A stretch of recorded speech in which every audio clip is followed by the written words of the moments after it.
Once upon a time in a forest lived a rather rickety mouse. He was so afraid of the fogs, the wolf, and even himself for that matter, that if the wind blew and a branch cracked, he looked around for a hole he could hide in.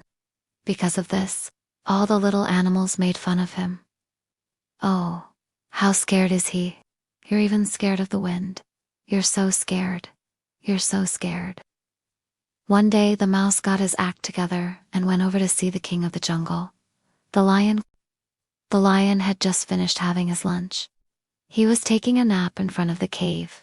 The mouse's friends were all curious as to what the mouse had planned, but they did not know that the mouse was going to do something that would change everything. They watched from far away as the mouse started to climb up the lion's tail. He got up on the lion's back with a very confident look on his face. He posed to his friends. Although he was very scared, he was doing everything in his hand not to make it obvious. Right at that moment, the lion woke up, and as he shook his bow, the mouse fell off. Meanwhile, the animals waiting below were amazed. What was that? Why did the mouse go on the lion's back?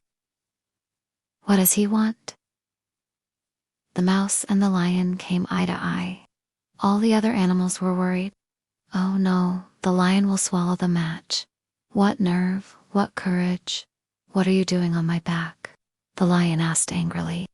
As soon as the mouse heard these words, he began to think quickly in his mind. What excuse could he come up with?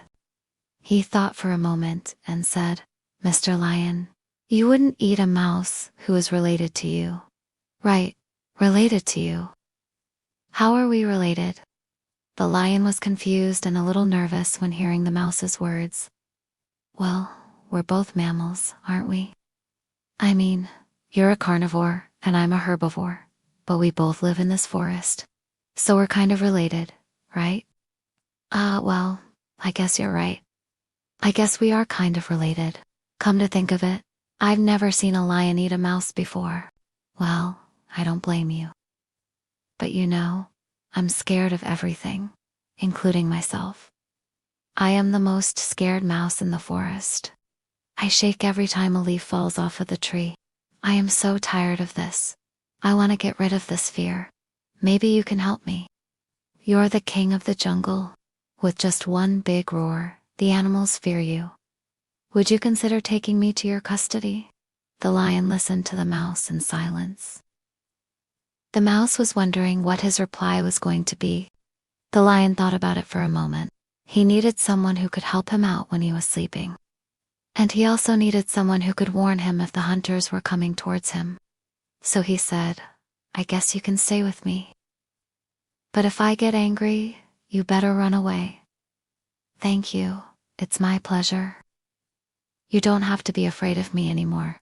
In fact, you do not need to fear anything because you're very courageous, little mouse.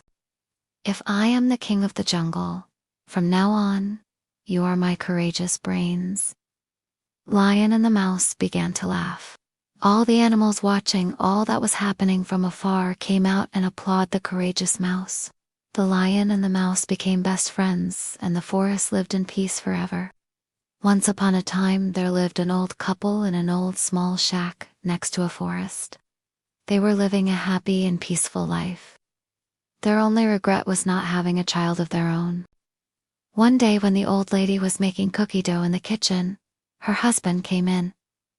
"Darling, what are you cooking today?" "Oh, my darling, I'm baking a gingerbread man today." The old lady kneaded the dough and cut a gingerbread man's shape after putting it in the oven. She sat down and started to wait for the gingerbread man to bake. Music when she could smell the delicious cookie all around the air in the kitchen. She put on her oven gloves and took the gingerbread man out. Now it was time to decorate it. She made eyes out of raisins and a cute nose, using candy, and then she used some cream to make his hair and clothes. And lastly, she used cherries to make some buttons for him.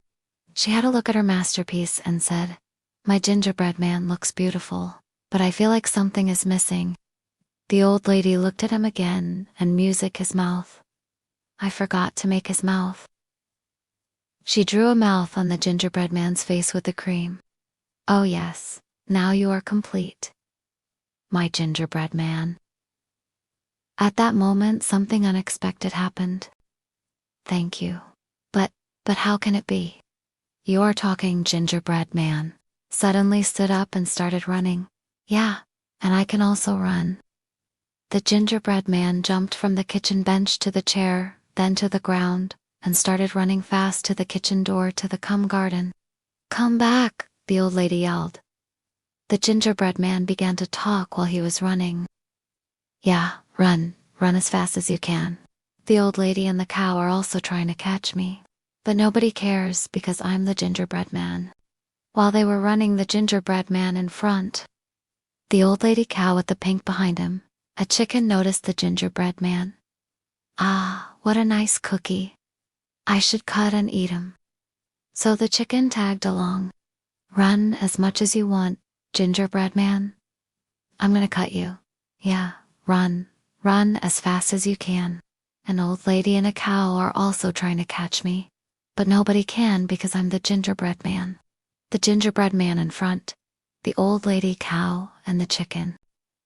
They all continued to run, but the gingerbread man was getting more and more further ahead from the others. The gingerbread man was getting very confident and proud of himself.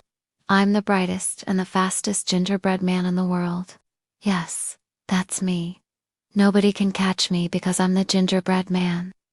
When he looked ahead, soon the gingerbread man saw that he was coming across a river, and he stopped because he knew that water could make him melt away on. Oh, what now? The old lady, cow, pig, and the chicken were close now. Right at that moment, a shifty fox appeared from behind a tree. "I know how to swim. If you want, I can help you." The gingerbread man thought about it. "What if you eat me? Don't worry. I don't want to eat you. I just want to help you get across the river."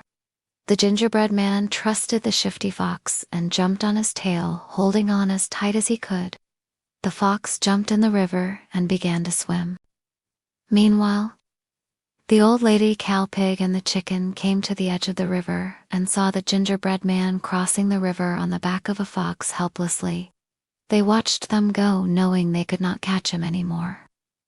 The river began to get deeper, and the water started to "Hey, fox. Keep your tail up. I almost got wet. On my back, it's safer." The gingerbread man hopped on the fox's back. They swam for a while, but as the water got deeper, the fox's back began to sink in the water. "I'm afraid that you'll get wet. Why don't you get on my head, where it's a bit higher?" The gingerbread man climbed up on his head. The fox continued to pursue his plan and dipped his head down in the water. "The water has risen too much. Why don't you get on my nose?" So the gingerbread man got on top of his nose. Right when they were about to reach the shore, the fox tipped his nose, flipping the gingerbread man into the air, and opened his mouth. The gingerbread man was going to fall into his mouth, and the fox was going to eat him, but it didn't work. While the gingerbread man was in the air, a crow flying right above them caught the gingerbread man with his beak. The fox just stood there looking with his mouth open. The gingerbread man waited for the crow to fly a little further and asked, "Do crows eat ginger cookies?" Yeah. When the crow opened his beak to speak, the gingerbread man fell down and began to run as fast as he could. Yeah, run as fast as you can. An old lady, a cow, a pig, a chicken, a fox, and a crow are also trying to catch me, but nobody can because I'm the gingerbread man. The gingerbread man kept on running and did not stop. If you see a gingerbread man pass you by running, do not try to catch him because he is the gingerbread man, and nobody can dare catch him. The end.